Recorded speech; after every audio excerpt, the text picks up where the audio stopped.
If extraterrestrial life truly exists in the universe, then why haven't we found any evidence of it yet? One day in 1950, physicist Enrico Fermi was having lunch with a few colleagues, discussing the possibility of UFOs and alien life. Suddenly, he paused and asked a question that would later shift the way many people thought about the topic. Where is everybody?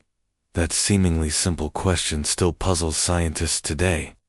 This question became a paradox because the universe is so vast, and there are so many stars and planets.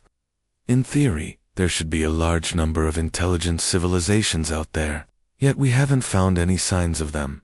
In the observable universe, there are about 2 trillion galaxies each, containing hundreds of billions, or even trillions, of stars.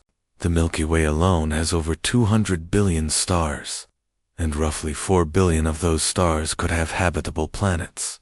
If every star potentially has planets similar to Earth, the number of possible intelligent life forms should be astronomical. If an alien civilization had emerged millions of years before us, they should have long ago mastered interstellar travel and might have even spread throughout the entire galaxy.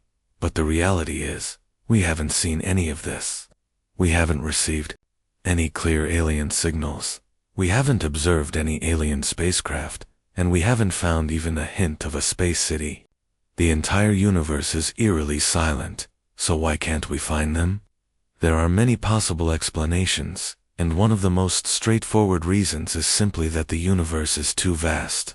The closest star to Earth is Proxima Centauri, which is about 4.2 light-years away. Even with our fastest spacecraft, it would take tens of thousands of years to get there. The Milky Way itself is 100,000 light-years across. Imagine, even if a civilization tried to expand outward, their reach might not have reached our location yet. So, even if they've already sent signals, those signals might still be on their way and haven't arrived yet. Another factor that's often overlooked is the limit imposed by the speed of light. According to current physical theories, the speed at which information can travel is limited to the speed of light. This means that whether you're using radio waves, lasers, or some other method to send messages into space, their transmission speed is finite. If an alien civilization is 1,000 light-years away, the signals they send would take 1,000 years to reach us. If we've only been listening to the universe for the past 100 years, we may not have even heard their greeting yet. Additionally, the universe is not static.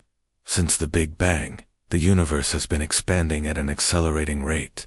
This means some distant galaxies are moving away from us at speeds greater than the speed of light. Their light and signals will never reach us. Scientists refer to this as the cosmic horizon. In simple terms, there are places we will never see, just as there are civilizations we may never communicate with, beyond the physical barriers. We might also need to consider our own limitations.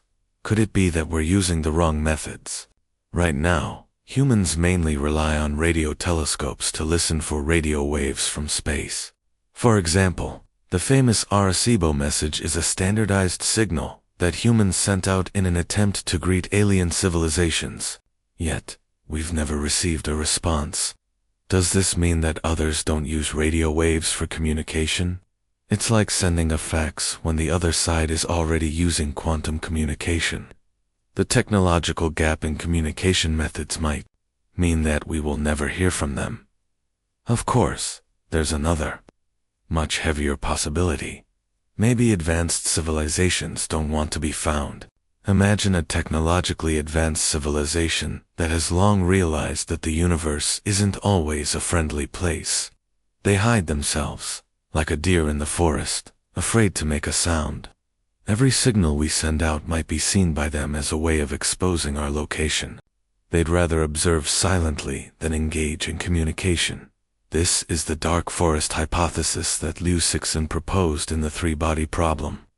He suggests that the universe is like a dark forest, where every civilization is a hidden hunter. No one knows the position, purpose, or capabilities of others. In such an environment, the safest strategy is to remain silent, because any exposure could lead to destruction. Once you're discovered, no one can guarantee the other party is friendly or will always remain friendly. This is why the universe is so silent. It's not that there are no civilizations out there, it's that they're all holding their breath.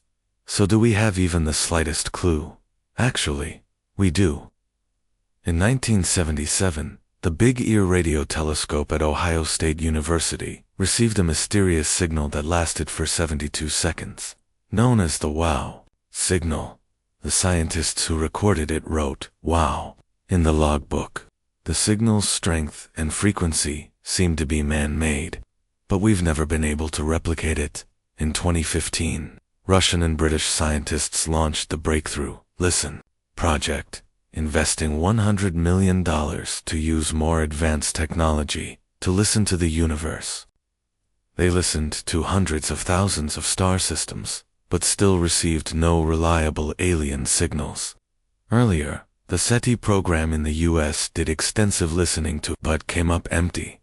Some people believe that civilizations are fleeting. On Earth, it's only been a couple of hundred years since intelligent humans developed radio technology, and our technological development is accelerating so fast that the next stage might be the rise of artificial intelligence, self-destruction, or even a complete transition to digital life. If all civilizations go through a similar process, then their window for communication might only last a few hundred or a few thousand years, whereas the history of the universe spans 13.8 billion years. The odds of encountering another talking neighbor on such a long timescale might be smaller than winning the lottery. Other scientists have proposed a different possibility, that we might be unable to comprehend the existence of extraterrestrial civilizations. For instance, they may not exist in our three-dimensional world, or they might not need to exist in biological form at all. Imagine a superdimensional intelligence, like a two-dimensional being who can't understand three-dimensional space. We might not have the ability to recognize their traces. Some even suggest that some of the natural phenomena we see might be the product of their technology, but we just don't understand it. There's an even more philosophical question. Is it possible that when we search for extraterrestrials, we're actually searching for ourselves? We tend to imagine alien life as having eyes, ears, the ability to think, and to build technological societies. But is that too Earth-centric? If alien life doesn't look like what we imagine, how would we even know it exists? The Fermi Paradox makes us realize something. Maybe loneliness is the normal state of the universe. Perhaps we're not really alone, but rather, we're just not ready to understand a different form of existence. Because of that, every time we look up at the stars, it's no longer just a romantic gaze, but a philosophical exploration. Who are we? Where did we come from? Where are we going? Maybe the extraterrestrials are watching us, but we're still too young, too loud, too clumsy, and too impatient. They're waiting for us to grow up, to learn how to listen, and to understand that civilization is not about showing off, but about responsibility. Maybe one day, when we truly understand humility, tolerance, and how to respect the diversity of the universe, we'll finally hear the long-awaited response, "Hello, we've always been here."